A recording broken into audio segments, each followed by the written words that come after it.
Để tránh khối tài sản bạc tỷ của cô bạn gái, anh ta tự nguyện mắc kẹt trên người khác sinh tồn hoang dã 3 ngày đói 9 còn bữa. Anh ta sinh tồn hoang đảo bữa nào cũng anh ở đây vừa to vừa béo. Bây giờ thủy triều đã rút khắp nơi toàn rễ cây là xong, nhưng loại cua xanh hơn 1 cân này, đại năng còn chưa thèm để mắt, cực lớn, 2 chiếc càng giang ra rộng tới vài chục cm. Con cua này chắc phải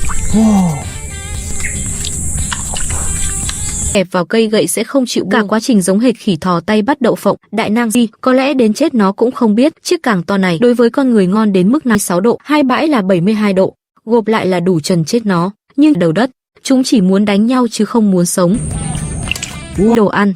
Hôm nay đại năng chỉ bắt được 2 con cua xanh, nhưng 2 con này cũng đủ cho tục hơn 2 tiếng đồng hồ, cuối cùng cũng tới được bãi biển để ăn được 2 con đầu đất với thiên nhiên. 2 con cua xanh này đúng là được đại năng lựa chọn kỹ càng, yếu nhất chính là củi. Đại năng còn nhặt thêm vài trái dừa trên bãi biển, nhưng không phải để chỉ dùng đúng một cách là nướng. Mùn gỗ trên đảo là nguyên liệu nhóm lửa cực tốt, lửa lớn bùng cháy, một người nướng đồ chuyên nghiệp sẽ biết điều chỉnh theo hướng gió dữ dội. Đại năng quyết định không nương tay nữa, đã mời rượu không uống. Vỏ cua dần dần chuyển sang màu đỏ rực, gạch cua bên trong cũng, dù đang ở trên hoang đảo không người, vẫn phải có bàn ăn tinh tế, xếp cua lên trên, cua đều được để lại ăn cuối cùng. Nhưng hôm nay đại năng độc chiếm 2 con cua. Buồn liếm nắp, nửa phần thịt còn lại cũng lười ăn tiếp, trực tiếp ăn phần tinh túy nhất của khuya, ăn xong còn phải rửa sạch dao. Dù chỉ có một mình cũng phải sang người đầy mỡ chẳng thể quay lại như trước, nhưng với danh hiệu vua nhảy múa Vương Đại Năng, anh lập bị rung gãy mất. Tiệc buffet hải sản béo ngậy lại bắt đầu. Săn cá Đông Tinh Ban của anh, từ ngày mắc kẹt trên hoang đảo đến giờ, thành tích săn bắt vẫn bằng không. Hôm nay đại ảnh nhân vật chính hôm nay, cả quá trình săn bắt giống như cuộc săn nguyên thủy, nhanh chuẩn. Đó đại năng tiếp tục vào bãi đá tìm hải sản. Có lẽ hôm nay cảm giác tay đại năng bắt xử lý cá mú rồi chôn xuống hố để bảo quản. Quay người lại lao xuống biển tiếp tục, không có bất kỳ động tác thừa nào. Kế hoạch săn bắt hôm nay kết thúc mỹ mãn, cả quá trình như cá ngoài biển, dùng mãi không hết. Động tác nhóm lửa cực kỳ to, ăn một nửa bỏ một nửa mới đủ ngon. Tôm tít da dày thịt có thể đặt trực tiếp vào đống thì phải lật mặt tiếp tục nướng. Đại năng rảnh không nổi lại bắt đầu, nhưng thịt bên trong vẫn mềm mọng dai giòn cực đã, không cần thêm bất kỳ gia vị nào. Cố gắng dùng hàng vạn cái hít xả để tiêu hao năng lượng vừa nạp vào. Đại năng cực kỳ mãn nguyện, mỗi ngày được ăn no uống đủ đã là hạnh phúc viên mãn. Khoảnh khắc này, ngày nay toàn ăn tiệc hải sản. Đại năng cảm thấy dạ dày hơi ngấy, sau đó xếp đá thành một bếp lửa, nhưng lần này không còn là đồ nướng nữa. Nồi sắt sôi lục bục, cả hoang đảo ngập tràn hương bạc hà thanh mát. Đại năng dùng cành đọng lại dư vị ngọt thanh nhẹ nhẹ, trong chớp mắt đánh thức mọi tế bào trong cơ thể. Cá mập rồi, mày định giết tao à? Trong lúc câu cá anh bất ngờ cục cân. Khoảnh khắc đại năng nhấc nó lên, con cá che ký cá kỳ lạ này có cảm giác như bị điện giật, anh bắt đầu hơi luống cuống. Đại năng lấy ra con dao mới xịn nhất làng, con dao này chuyên xử mấy con hàng to. Nếu là bạn thì sẽ chế biến đống thịt cá này thế nào? Là một bậc thầy BBQ. Nướng cá chắc chắn bắt đầu. Mùi thơm của thịt cá theo làn khói bay thẳng vào mũi này. Mùi cá nướng, thấy một con lươn bò lên bờ trên bãi biển. Cá lươn nó liên tục uốn người muốn trốn về biển ăn, nên quyết định tha cho nó một mạng. Con lươn vừa quay về biển đã lập tức của nạn tới nơi ai cũng tự bay, nhưng đại năng vẫn chưa hả giận, chỉ tay về hướng thú cưng mà đại năng nuôi trên hoang đảo. Nếu Bear Grylls thấy đám cá mập này chắc sợ đến. Đã đến lúc quay lại xem cá nướng thế nào rồi. Trình độ nướng cá của đại năng trên hoang tệ đến đâu thì nó vẫn là món cá nướng ngon nhất trên đảo này. Mặt dưới của miếng cá, đại năng rắc gần hết muối lên cá nướng, ăn thử 2 miếng thịt cá mặn thơm đầu chọc bên cạnh thì không 3 ngày đói 9 bữa cũng phải ăn sâu ăn bọ. Con cá này cá nướng vẫn chưa đủ no, đại năng cầm lao tiếp tục xuống biển săn cá. Khu vực tâm nguyện chưa xong, khát vọng sinh tồn trực tiếp đạt mắc, cuối cùng vẫn để nó chạy thoát. Rất cá, trong khe đá còn ẩn một con cá mú chuột, đại năng chắc chắn sẽ không bỏ qua. Cá mú chuột này kích thước rất lớn, còn to hơn cả cá mú sao đông lần trước. Đại năng chỉ làm sạch nội tạng liền cắt đôi phần thịt cá. Làm vậy có thể tiết kiệm thời gian định ăn, mà vứt ra bờ biển cho cá mập ăn, thế này đúng là hơi phí thật. Dòng suối thanh mát chảy qua ngũ tạng đến linh hồn cũng thấy sáng bừng. Miếng cá trên tay lại trở thành bữa tiệc xa xỉ mà nguyên thủy nhất giữa thì con hươu chưa từng thấy người này chắc chắn đã biến thành từng xiên thịt nướng rồi. Đại năng ra bờ. Con cá nhỏ bị trúng lao. Trước đó, đại năng muốn bổ sung chút điện giải, anh nhặt một quả dừa. Wow. Nhìn biểu cảm chua lét của anh ấy giống hệt dựng thành tường chắn gió. Hôm nay anh định làm món cá nướng trên bãi biển. Còn gom kiểu cách để nướng, đúng là nghề nào cũng có trạng nguyên, đại năng cũng không ngoại lệ. Than cá dần cuộn lại, rỉ ra lớp mỡ li ti, phát ra tiếng lách tách khe khẽ, hơi đầu lưỡi giữa bầu trời đầy sao và tiếng sóng biển bất tận. Anh từng miếng ngủ trên bãi biển, nửa đêm muỗi nhiều kinh khủng. Anh đành dựng một chiếc võng trồng, cây lao đã vào thế sẵn sàng dưới nước. Một con cá lớn bất ngờ xuất hiện phía trước, nhưng đó kéo, dây câu bất ngờ bị đứt. Câu lên được, đại năng đi dọc theo bờ biển, muốn tìm một điểm câu thích hợp, nhưng vẫn mãi không ngủ được. May mà chiếc lều trên võng chống nước, nếu không chắc anh đã bị đổ mưa lớn. Anh trú mưa dưới chiếc võng. Thời tiết trên hoang đảo, do sản bạc tỷ của bạn gái, anh dùng chai hứng nước mưa chảy từ lều xuống. Vì nước trên hết pin đều phải mang ra phơi khô. Nếu cứ tiếp tục thế này, anh chỉ còn cách cảng tiêu được. Giờ không nghĩ nhiều nữa rồi, đại năng cầm lao xuống biển tìm con mồi. Bao nhiêu mực cũng không che giấu nổi, bị mắc kẹt trên hoang đảo nhiều ngày. Đây là lần đầu đại chết nhanh, mực đen cũng dần cạn kiệt, nhưng một con bạch tuộc vẫn chưa đủ làm đại cá nhỏ. Chừng đó cũng đủ cho đại năng ăn no một bữa. Đói suốt 2 ngày, đại năng nóng lắm, than củi vẫn cần cháy thêm một lúc. Đại năng tranh thủ sơ chế hải sản bên kỹ thuật sao đai giòn mềm mượt. Đại năng dùng que tre xiên lên để nướng. Bạch tuộc rất nhanh chín. Thân bạch tuộc nướng chưa đủ ngon thì phải nhờ gia vị tăng thêm hương vị thô cùng mùi khói than trộn lẫn vào nhau. Mỗi một miếng đều như đem hương vị đại dương biển và mùi thơm than lửa. Miếng này còn giòn hơn cả má bánh bao tuổi 18 trên hoang đảo. Đại năng cực kỳ mãn nguyện. Khung cảnh này làm đại năng chỉ muốn rap một đoạn. Tôi biết nói ra. Thịt cá cũng đã nướng gần xong rồi, nhìn phần thịt khá săn chắc, hơi nóng nơi đầu lưỡi. Miếng cá nướng này thơm quá trời luôn. Ra ngoài nướng giòn dụ, cắn một anh lại lập tức ra bờ biển câu cá, dùng phần thịt cá thừa làm mồi câu. Đợi rất là kết thúc. Nhớ like và đăng ký kênh của tôi nhé. I'm about to go hunting with one of the world's last remaining hunter-gatherer tribes and eat every last bite. If there's no kill, there's no... Yeah, they're just swarmed by bees. Can we actually take down a baboon? Or A ride on bumpy roads, we have finally made it to the Hazabe tribe. This is gonna... journey with his lens. And just a little warning, many scenes are too gory for YouTube's... Hello. How are you? Hello. Did you guys catch anything this morning?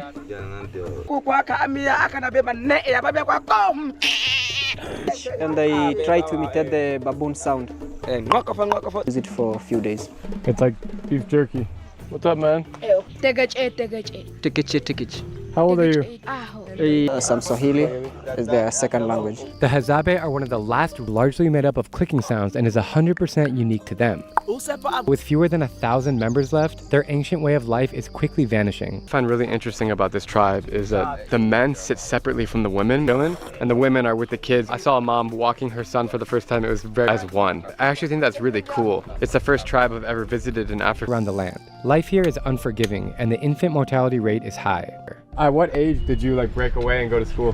When I was go to school, be more than better. Do you often come back and visit the tribe? Always. Or do you think they will live their whole life like this? For them, it's okay. What did you think about it? And why did you want to come back here? Can't. Do you think someday you will own a phone? Do you want to be able to communicate? So he says that first of all, you don't believe that people using it as a transport. And what does he think about the outside world? Cold, but he don't know. What makes you happy? Today we are going and we lose. We are not happy. What do you think about this? About when they eat baboon, but he said that No communities, only a knife. How long could you survive? forever. The Hazabe make their own arrows unlike any...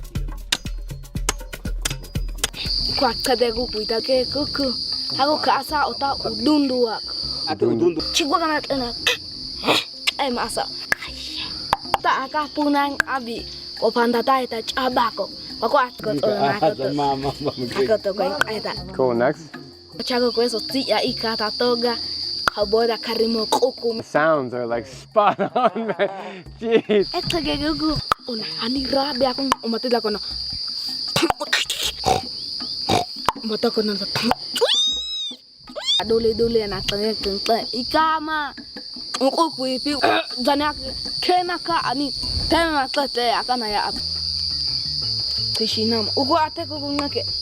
Break?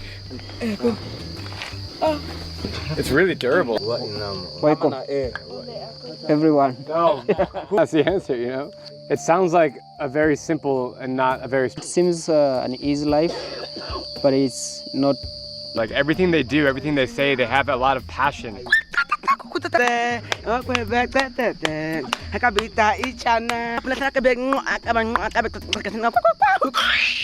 And everyone is literally just chilling, hanging out. It's just incredible. They put on their beads in their outfit and it just feels fake, and I don't like that. They're just hanging out. It's very different than my other ones in that I'm not in a bustling market. I'm not... Oh, Coco. Just chilling here alone with the tribe and trying to make sense of a conversation.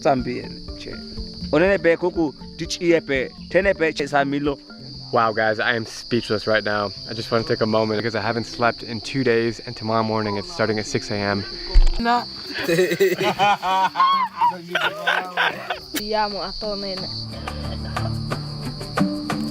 Bird that the kid just caught 5 minutes ago. Fresh bird. If you had the opportunity to go to school, would you go? Give us something good. Have you ever left the village to go into big hunt tomorrow? There is a massive centipede. Dude, he's eating. Get rid of it, man. Get it out. Get it out.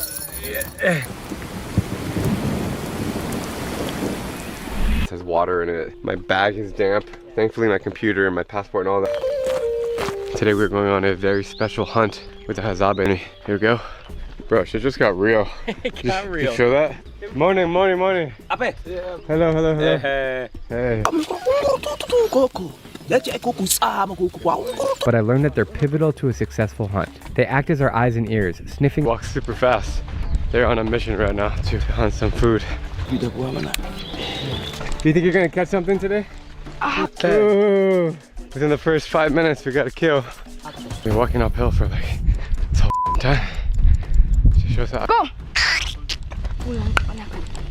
It's crazy. You guys are just bush.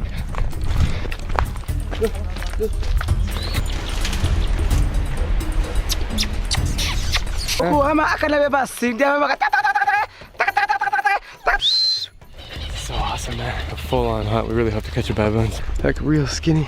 And the thing is, all these plants are thorny. Bush, when we spot our first monkey high in the trees, the men take their shot, but it's cramped. The monkey is on the top of the tree and the dog is blocking it. And the humans are on a team to get the monkey. And they...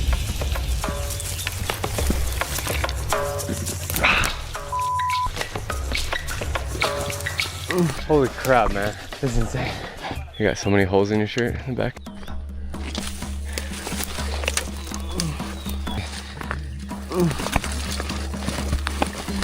Eating with hunters who have trained their whole lives in this environment. By the time I catch my breath, how's the hunt going for you so far? Yeah. This is straight up honeycomb. Ready? Good?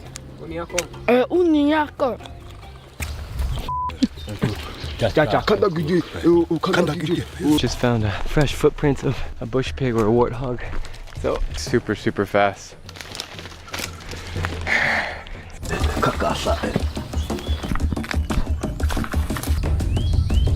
We just stumbled across a dead baboon, not a kill. Is this normal? This is no joke, man. These guys are straight up army crawling. It's 11:02 over. Plenty more things happening today when we get back to camp. He's cutting down some wood to make... Oh my God. Thought they were way in front of us, but they were behind us. Hey there, sunshine. We've hit up what it takes to completely survive off the land.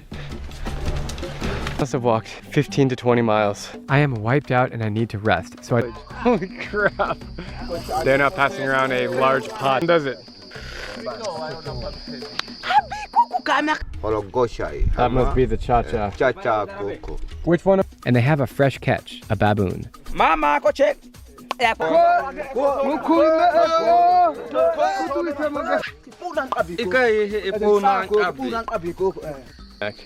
Their accuracy is incredible when they shoot. It's like one shot, done.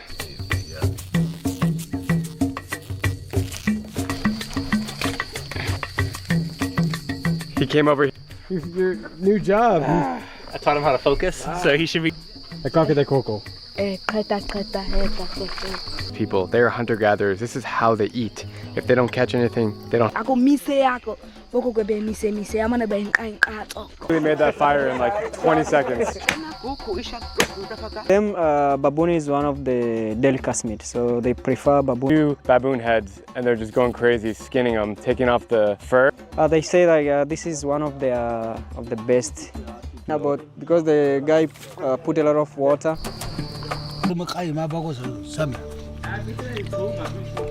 Here? This. Here. And the heart of chicken. Oh yeah.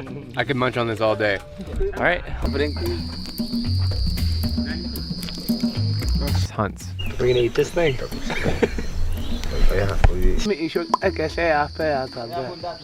The baboon heads are. Hey, bro, don't f around with me like that. I do want to try it. The moment homie starts. So these guys live like this every day. They're not doing this because we're To try like for sickness reasons. Yeah, you might get sick because you know their stomachs are used. You're like this. True proper hunter-gatherer tribe. I'm out of words right now. It's hard. Dude, these guys have like rock hard teeth. I can really get through it. And you saw a foreigner here. They hear something. They hear car. And they are going to climb the tree. They're going down and then going to looking for them. How did you feel when the white? So that's the first time we don't want the white men here. White people, because me some story about the morning. He said that there are place that you hear. They're all giving corn. We're capable. Dodging, army crawling, shooting bow and arrows. It's insane. To hold on to something that the rest of us are searching for, happiness. Despite that, leave the tribe behind and head back to civilization, I'm feeling a deep sense of gratitude.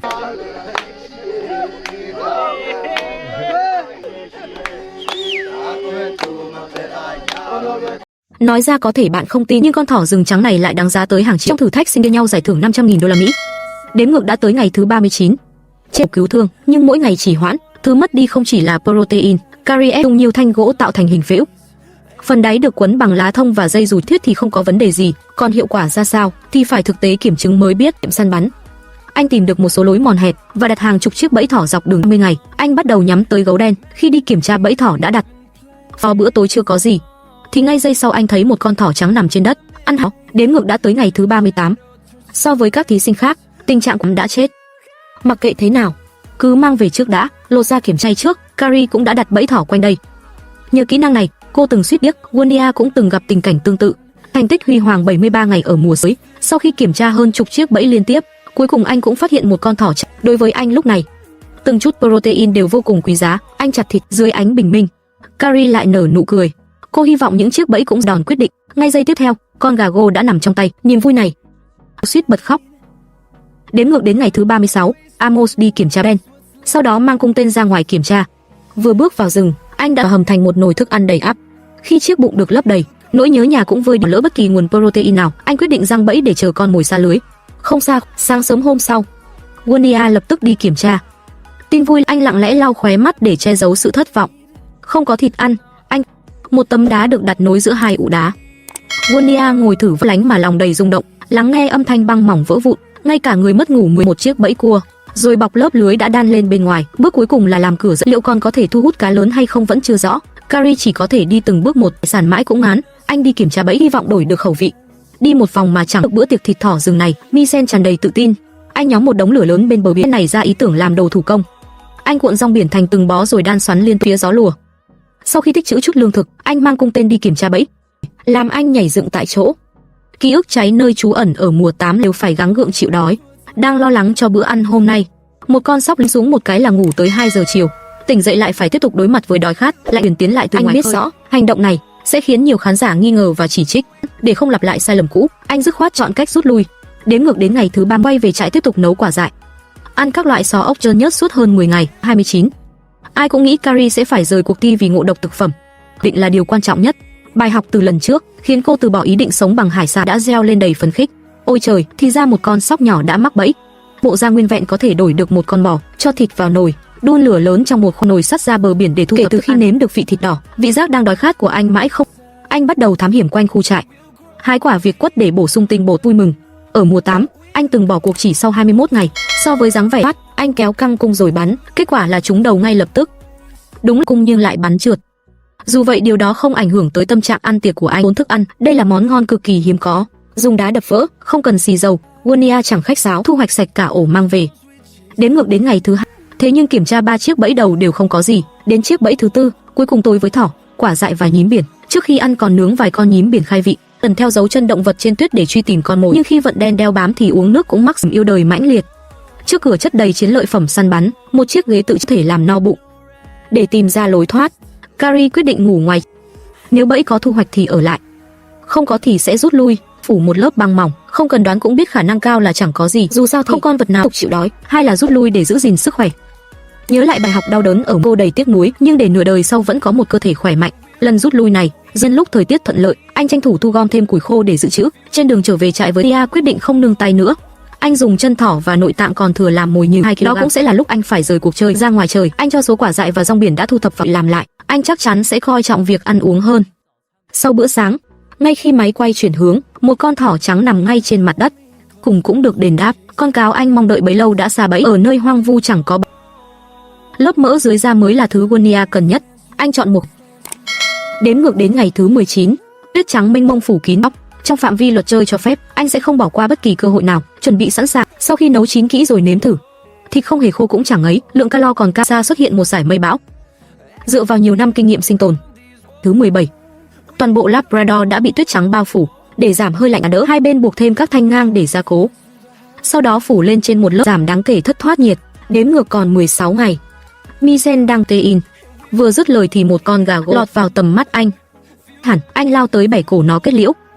Quá xúc động, nước mắt như muốn chất nhiều. Chỉ riêng số đó cũng đủ giúp anh trụ đến cuối thử thách. Nằm nghỉ trong nơi trú ẩn nhiều ngày, thắng hoang dã đã mắc bẫy. Anh lập tức cầm gậy tung đòn kết liễu mạnh mẽ. Sáo tuyết. Củi của Misen đều bị ẩm ướt, khói dày đặc bốc là âm 9 độ C. Rời xa bếp lửa thì sợ bị cóng. Nhớ lại lời hứa với chồng. Dừng lại vào lúc này thật đáng tiếc. Chẳng bao lâu sau trực thu dọn hành lý và rời khỏi cuộc thi. Đếm ngược còn 12 ngày. Khác với luật lệ, nằm trong trại lâu đến mức đau lưng mỏi gối, anh mang đồ nghề ra hồ. Chuyến đi đành kết thúc trong thất bại. Đếm ngược còn 9 ngày. Băng qua bão tuyết tìm củi, ôm niềm tin trở thành nữ vô địch ở là đều do chính anh từng bước tạo nên. Đếm ngược đến ngày thứ 50. Mơ về khoảnh khắc này biết bao lần, bao cảm xúc dồn nén hóa thành những giọt nước mắt. Điều đó có nghĩa cô thực sự đã trở thành nhà vô địch nữ của Erlon. Vinh dự này và như vậy, thử thách lần này đã kết thúc thành công. Giữa vùng đất hoang dã khắc nghiệt, một cuộc săn sinh tử bắt đầu. Nhím khổng lồ bốc khói nghi ngút giữa đại ngàn, nơi kẻ săn chậm chân sẽ phải trả giá bằng cái bụng đơn giản nhưng lại là báu vật sinh tồn cực kỳ hữu dụng trong việc săn bắn. Và còn mọi thứ khác như mệt mỏi, nắng gió hay gai cào xước ra đều chẳng mèo rình chuột. Chậm rãi nhưng cực kỳ chắc chắn, đôi tay rắn giỏi từ từ đã nằm gọn trong tay. Nhưng vừa thấy có biến thì một người khác đã lẽo đẽo theo sau. Cả nhóm lại tiếp tục lên đường tìm điểm săn tiếp theo. Lúc này người đàn ông tên và rồi cơ hội lại tới khi anh thợ săn tóc búi bất ngờ phát hiện con mồi, lập tức truy vết, lần theo dấu chân rồi tăng tốc dần dần, bước chân nhanh nhẹn cung bắn lia lịa vào bụi cây, những mũi tên bay vun vút như mưa rào mùa hạ, khí đằng đằng, ánh mắt quyết liệt như thể hôm nay hoặc có thịt ăn hoặc bụi cây phải năng lượng, cho đến khi hết sạch tên trong tay. Cha ba mới đành đứng nhìn nhắc nhở anh thợ săn tóc búi, giọng điệu đầy sốt ruột như một vị chỉ huy đang để spam tên liên tục trong một khoảng thời gian dài đến mức bụi cây vô tội kia có lẽ cũng chưa. Thế nhưng lục lọi mãi, bới tung cả đám cây cỏ lên vẫn không thấy trạng nửa buồn nửa cay. Nhưng đúng vào lúc ai nấy đều nghĩ công sức hôm nay sắp hòa, lập tức tròn mắt kinh ngạc, trời đất ơi, đó là một con nhím khổng lồ. Còn đàn chó đi bên cạnh cũng xúm lại hộ tống, chạy quanh ngó nghiêng như đội. Đó anh còn tưởng con mồi đã biến mất không dấu vết, nào ngờ đồng đội lại tìm. Tốt này cũng đủ để cả bộ lạc có một bữa no nê.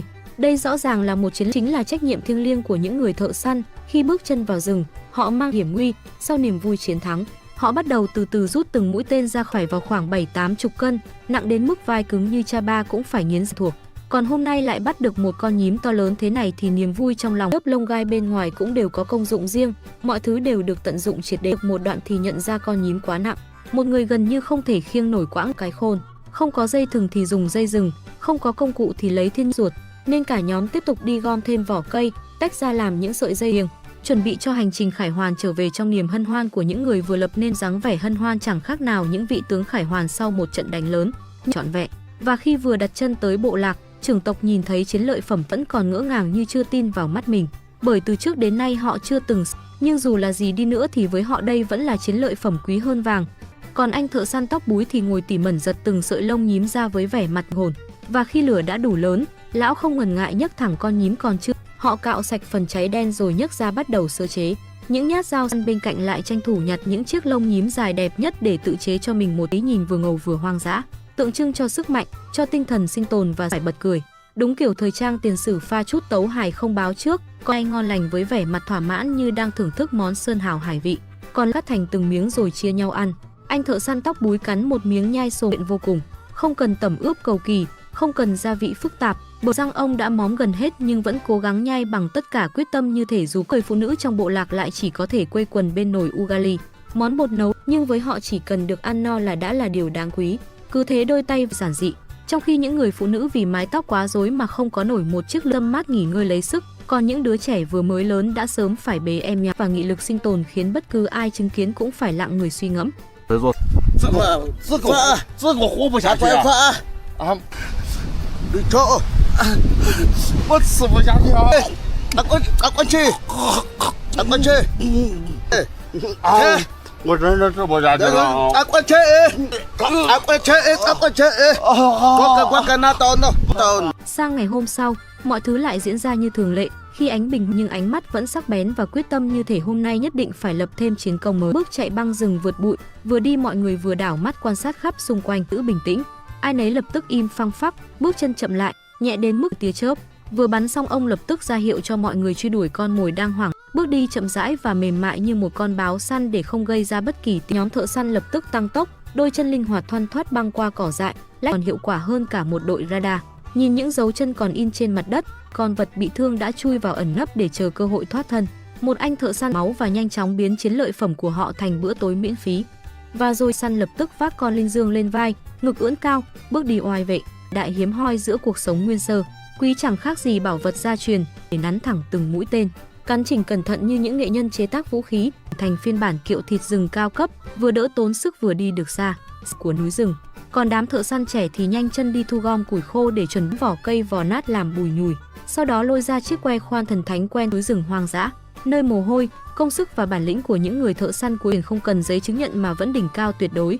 Họ bắt đầu dùng hai tay mà tỉnh từ trong đống mùn gỗ nhỏ bé, rồi chẳng bao lâu sau tia lửa quý giá của sơ sinh, chờ vài nhịp cho hơi nóng âm ỉ lan ra rồi bắt đầu cúi xuống tục thổi phì phèo với vẻ nghiêm túc như đang truyền linh khí vào đống cỏ khô, và lửa biến đốm lửa nhỏ ban đầu thành một đống lửa lớn đỏ rực, tỏa hơi ấm để làm thành chiếc muỗng múc canh thủ công, khéo léo đến mức khiến người ta có cảm giác hơn cả thịt nhập khẩu hạng sang. Họ nhanh tay cắt thịt thành từng miếng, xiên thơm đến mức gió đi ngang cũng phải chậm lại để ngửi. Những tảng thịt lớn hồng ăn uống của người sinh tồn là đã ăn thì không để phí một phân tử protein nào. Sức săn đuổi dưới nắng cháy và tiếp thêm thể lực cho những chuyến săn tiếp theo. Họ tìm đến nguồn nước suối gần đó, dù nước đục ngầu nhìn qua chẳng khác gì. Xong nghỉ ngơi đôi chút rồi họ lại bắt tay ngay vào việc chế tạo thêm mũi tên mới dưỡng, dùng cây cung móc xuống một quả lớn, rồi đặt xuống đất lấy chân giẫm nát, tay đập mạnh liên tục. Vậy mà lớp vỏ bên ngoài vẫn lì lợm chẳng hề suy chuyển. Bộ lạc, mọi người nhặt lên bỏ vào miệng nhai rôm rốp, vị hơi đáng kinh ngạc, thứ bản lĩnh sinh tồn mà không phải ai cũng có thể hiểu hết được. Thợ săn Hadza há miệng uống ừng ực thứ nước bùn là đặc sản sinh tồn của người Hadza. Sau khi tắm rửa thơm tho xong các thợ săn đã bùng lên không thể kìm nén. Một thợ săn dương cung bắn liên tiếp trúng chỗ hiểm đây rồi vác về. Mọi người ngồi bên bờ biển vừa ngắm cảnh vừa nướng thịt. Cuộc sống tươi được cắt ra rồi ném thẳng vào nồi. Thợ săn sạch sẽ còn biết dùng gỗ làm bàn tay chai sạn rất thích hợp để nướng. Lửa cháy rừng rực khiến nồi canh sôi nghi ngá trang trí. Ông ta còn khẳng định chiếc áo da thật này từng có thương nhân trả giá vào miệng. Thịt mềm mọng khiến cô quên luôn độ nóng, nhưng nước canh vẫn quá muốn ăn cùng những người phụ nữ không gọi mình. Vài người đàn ông ung dung thưởng thức thì vừa ăn thịt vừa uống canh, trải qua một ngày no đủ trong rừng. Cuối cùng một sau khiêng con mồi về bộ lạc, da của thợ săn bị gai nhọn đâm vào nhưng chẳng kính ngâm rượu có tác dụng thanh nhiệt giải độc, chữa thận yếu và nhiều công dụng khác trên da. Thao tác thuần thục nhanh chóng xử lý con mồi rồi cắt thành từng miếng chuẩn. Theo thời gian những miếng thịt đỏ tươi bị nướng cháy xém bên ngoài giòn rụm nhưng bên trong tủ của lão, ông cắt ra chia cho các thợ săn bên cạnh. Trong khi đó món rau đặc biệt này chỉ phụ nữ trong bộ lạc thích ăn vì những người đàn ông quen ăn thịt. Vậy là món rau luộc thanh đạm ai cũng thích đã hoàn thành. Món chính bữa trưa khá tinh viên. Sau khi cho đủ bột sắn đã giã vào thì dùng que gỗ khuấy vài cái như vậy rất thích hợp để làm mũ. Đội chiếc mũ ra báo lên là ngầu lòi, lập con chó vàng gầy trơ xương nhìn chằm chằm đầy thèm khát. May mắn hôm nay nó anh da đen, nhưng với vai trò trưởng nhóm lão không thể ăn thịt sống trước ống kính. Giấc là hôm sau lại đi săn như thường. Anh da đen cầm nửa con mèo nướng tòm trước sức mạnh tuyệt đối vẫn phải chật vật. 4 người lảo đảo khiêng con linh dương về bộ ẩn thì thứ gì bay qua cũng bị đập thành đạm. Những quả này là lương thực dự trữ của người màu mỡ nhưng tính lười biếng của thợ săn khiến họ mãi lạc hậu. Những căn nhà trong về nhà là cho hoa hồi bát giác vào nấu. Khỉ nghe xong cũng rưng rưng nước mắt cành lại. Nhựa cây chính là đĩa ăn của thợ săn Hadza. Lúc này áo da nóng vội mà không mang được con mồi về thì đó chính là kết cục của nhiếp ảnh gia. Cắn cả da khỉ nuốt một phát như lên thiên đường. Không thêm bất kỳ gia vị nào là thức ăn của họ. Họ không bao giờ phàn nàn việc đàn ông không mang thịt về. Như vậy chính là một ngày đơn giản nhưng có phần đói kém của phụ nữ Hadza. Người Hadza bẩm sinh có thị lực sắc bén và khứu giác còn nhạy hơn chó. Từ lạc cũng đục ngầu, họ lớn lên bằng thứ nước đầy vi khuẩn như vậy. Suốt hàng lúc này những người phụ nữ trong bộ lạc đang nấu bữa trưa ngon lành. Một con gà sa nóng để bắt đầu vặt lông. Lông sau khi luộc trở nên mềm nên rất dễ nhổ. Ruột gà đã chặt vào nồi chuẩn bị nấu. Trước ống kính họ còn giả vờ rửa tay, làm chất tạo bọt, đập bằng đá rồi nhét vào chai nước chuẩn bị sẵn để tạo thành thao tác rất thuần thục. Hai bên làm giống nhau và kết quả cuối cùng khiến ai cũng. Lần đầu đi tiệm tóc của thợ săn Hazza kết thúc mỹ mãn. Dù thợ săn cả thịt lớn được đưa vào miệng nhai ngấu nghiến, ăn uống rất nhiệt tình. Không có món ra là nấm đầu khỉ. Ngoài món thịt nướng dễ khiến chạy bụng thì người Hazza còn ốc cây. Tối về chắc cũng toang. Anh da đen leo lên cây lớn truy đuổi con mồi rơi xuống. Trong mắt họ việc ngã nhào cũng là vinh quang. Các thợ săn ra họ tiếp tục ăn thêm bữa. Thịt tươi đặt bên lửa nướng trực tiếp. Dạ dày xanh, dạ dày nướng than có hương vị rất riêng. Cắt một miếng cho vào miệng khiến người ta tự nhiên là nơi lý tưởng để ăn vụng. Không gian kín khiến khói không bay lên. Nhai, vị giác như rơi vào đầm lầy. Ăn xong phải kiếm lá lạ nhét vào mồm tìm ra con mồi ngã gục. Con thú nhỏ chết gọn gàng. Lá gan tươi đực, miếng thịt vừa lấy ra còn nóng, liếm vài cái là nguội bớt. Thịt cắt ra bất ngờ xộc thẳng vào mũi khiến nhiếp ảnh gia suýt ngất. Họ dùng chai nước canh và thịt có mùi chua thối. Xương sườn dù ít thịt nhưng mùi đặc biệt lại. Sau khi ăn no họ lại mang cung tên lên đường săn tiếp. Theo chân Biao đi kiếm săn chỉ biết cố ngăn lại. Dùng dây buộc chân lợn để đưa nó về bộ lạc rồi nướng nồi. Người sạch sẽ còn dùng cả thớt, chuẩn bị nấu một nồi canh ngon. Ngoài canh còn nấu thêm cháo trắng vì không ăn tinh bột dễ đói. Họ đứng cạnh nhẹ thì đau bụng. Thức ăn ăn kèm canh khiến họ càng ăn càng hăng. Ăn xong, nếu không sẽ không kịp. Họ dùng cành cây chọc vào khe đá rồi bất ngờ đuổi đất để xác định hướng đi. Con mồi bị thương đang ẩn nấp gần đây. Chẳng mấy, màn đêm buông xuống trong chớp mắt. Khung cảnh tối đen khiến nhiếp ảnh gia mới được đưa vào miệng ăn thỏa thích. Không lo kén ăn vì cơ thể họ chịu được. Ăn thịt tươi chỉ cần nướng đến màu hồng nhạt là ăn được. Hai anh em trước ống kính họ vừa ăn vừa trò chuyện. Những miếng thịt tươi nhất bị giấu đi ăn riêng. Đây vì họ không thích thịt chín hẳn. Người Hazza vác phần thịt còn lại đi trong rừng tối. Nguồn nước tự nhiên này không có vi sinh vật mà toàn virus. Họ dùng quả bao bổi lửa, chẳng mấy chốc lửa cháy lớn, dùng cành cây khuấy vài cái. Ruột Duma đi giải quyết trong rừng trở về thấy đồng bạn đang làm bát canh thì yên tâm, ngờ ở đây lại tự nhiên đến vậy. Anh da đen giật một đoạn nội tạng nhét vào miệng còn vương mùi khó tả. Lòng béo thơm lừng thu hút các thợ săn, dạ dày. Lão thợ săn gần như vét sạch nồi đại tràng. Nhìn thì hơi ghê nhưng họ ấm lâu. Thịt còn lại chẳng bao nhiêu, dùng bát canh vừa làm múc nước thịt uy bưng chậu sắt uống ừng ực. Anh em ba người chia nhau tu ừng ực. Đáy nồi ra, ăn xong ba anh em lại ra bãi bùn uống nước suối. Ba người kết bắt, khỉ ca tại chỗ bye bye. Một con khỉ non bị anh da đen thu vào tay, nói hai lời bắn một mũi vào cành.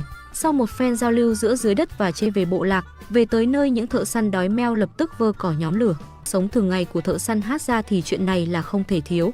Con mồi được đặt cả cánh tay, ruột non được sâu lại chuẩn bị nướng, liếm trước một cái để chắc, đoạn đuôi cứng quá cắn mãi không đứt. Anh da đen giúp nhai trước, người nào bỏ qua. Ăn xong anh da đen còn dùng lá cây lau dao. Phía sau đường, giữ nguyên tắc có thịt cùng ăn có độc cùng chết, trời không thắng được ta. Còn trong rừng quấn quýt mà không ngờ giây sau đã bị thợ săn phục kích bắt gọn. Tô nước sông Hằng từ Ấn Độ được đổ vào nồi. Thịt thú vốn đơn điệu nhờ bảng tuần ngọn lửa đang cháy dở thì tắt ngúm. Bất đắc dĩ họ đặt luôn thịt nai lên than, mông chó khuấy vài cái, trong nồi lập tức tỏa ra mùi thịt nồng nàn khiến ai người thường chỉ cần nếm một ngụm là đứng hình tại chỗ. Bụng kêu ọc ọc báo hiệu cho vào miệng thưởng thức. Mấy người đàn ông nhìn chằm chằm vào nồi thịt sợ ai ăn nhiều trôi xuống cổ êm dịu như mưa, lập tức lan tỏa cảm giác ấm áp. Anh ra vi khuẩn trong cơ thể cũng chẳng kém các anh. Nếu cho bạn thưởng thức hương vị này bạn are completely outside the modern world. This is a cow dung. We use them to Just straight bow and arrow to the neck. Out. Yeah. He's belonged to one man, so he married more than one woman. How many wives does he have? He has 5 women, How many women do you have? just one. And then we put like this because of the predator. So if you the higher mount here. So if you see that mountain, that's the place where and also the Maasai, we never walk without a stick because sometimes, exactly, yeah. Where do you sleep? I sleep inside of the hut there. You're welcome. That's cool. Wow. Kind of a mattress we have, the Maasai people. We use we drink fresh blood, and also when we take them to the meat camp here, so we can just make a fire here and then we cook. So whenever The women, they put the grass every 6 months, so the water never... Oh yeah, just a small one. This is how we can, and then it will be ready to put the roof. how many people live in your community here? Is it your family? Yeah. It seems like a really peaceful life out here. Yeah, in Arusha. I'm getting dry. Tell me about your day-to-day life and culture. Our daily life, be it like some things like this one. So tell me, what do you Cows. So you drink the blood? Yes. As like instead of water or just like Kids, we have the blood and during the area from the neck. I've traveled to Tanzania many times. Yeah. And I've noticed that the Maasai. That was the funniest thing I ever saw. How does that make you feel? Away. You don't come to the road to ask the tourists anything about it. Fresh blood and to have the barbecue from the Maasai village. The goat is being sacrificed in this little hole in the mouth, and the other holds the legs down. Coming out, and then the meat is not so sweet. So when we kill like this much, so just give each other. We give some for kids. How do you extract the blood? You can just drink the blood when it's The goat and pulling out all the insides, the intestines. Yes, we're going to burn and then heat. But you know the function of this? Yeah. And this one we call it a rumen. Mm-hmm. Yes. Stomach, like on the fire. Yes, we are going to burn that in the fire. What's your favorite? This is out inside. So this one is outside. So It doesn't smell bad. never like to drink. Okay. This is a part of the small intestine. You mix. Now Moses is going to drink the blood. And oh, I have filmed a lot of things in this plant. because it will make us to be strong. Which animal has the tastiest blood? You want to try? That's really sweet. It's just the visuals that really get me. This isn't bad. It's not bad. Seconds? I got some blood on my nose left over. Oh man. If your eyes were closed, the taste isn't terrible. Yeah. Have you ever seen a Mzungu do that? Many Maasai people, do they prefer to stay in the village or do they? Take them to school. But when they went to school, they back to the village. They don't. And Arusha and Nairobi, Kenya. You went to Nairobi. Yeah. You can speak to them Swahili, right? Yeah, I speak, but they cigarette. We smoke this by the nose. And you just put this in your nose and snort it. Every time we do, yeah. Do you buy it at the market or do you source it? Of years. Their ancestors migrated south from the Nile region and built a powerful discipline and endurance. By the 19th century, the Maasai were the most feared, the language, identity, and culture that stands out across Africa today. Get to a special place. Yeah. What is this? They're small, so we try to give them education. Right now is a holiday, so Show them that education is more important. those are your boys? Yes, my boys. What are their names? Nice to meet you, bro. Oh! I take them to the private schools. Do you also drink the blood from the... Us to his favorite spot in the plains, an untouched lake filled with flamingos. This place, no river to bring the water here. We out here. We just drove 10-15 minutes and we're in this beautiful nature reserve. The nature here is under... Second, to thank the sponsor of this video, PackDraw. PackDraw is an online you can withdraw the value as crypto. All right, here's the deal. I'm about to roll up to scanning this QR code. We'll get a 5% deposit bonus up to $200. $200. You just value for whatever it says. Go ahead.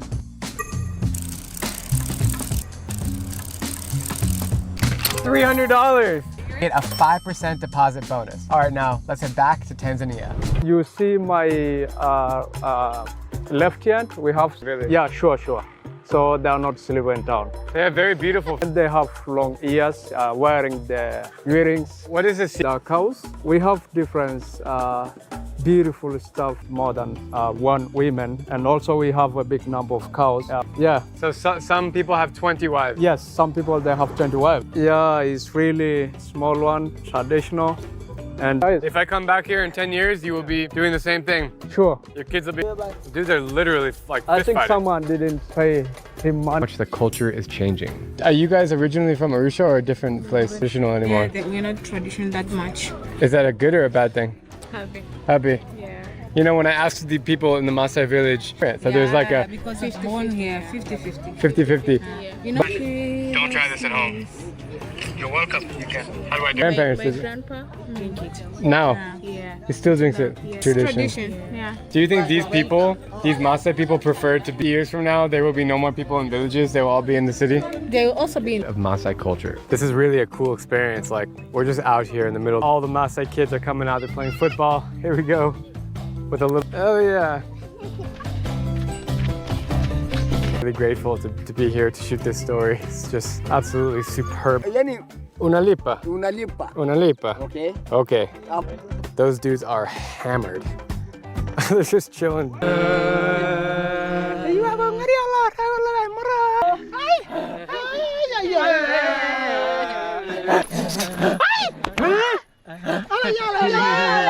And then the neighbors from the villages, they know the cow. So you have a different song for every dance? Yeah. But for the jumping, Yeah, I'm the best more than Moses.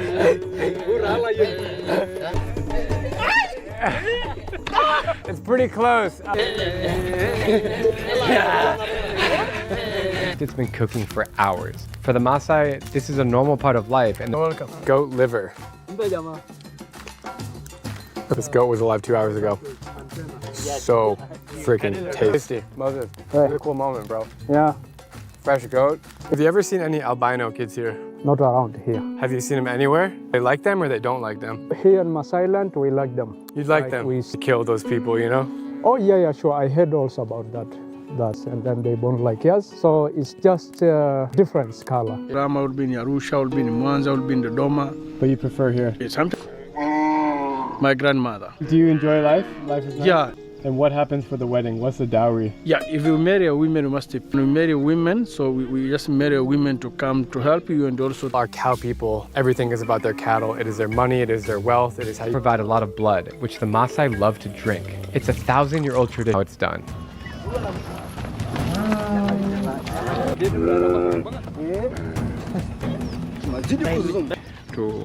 We used to milk the cows, and now we're gonna get the.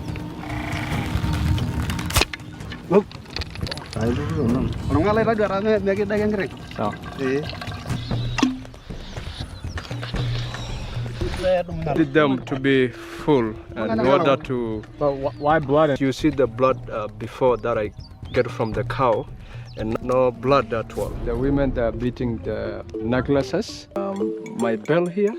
Yeah. So I mean my wife And just clean the teeth. That's it. Put the small ones and then the biggest one. So Crazy. yeah.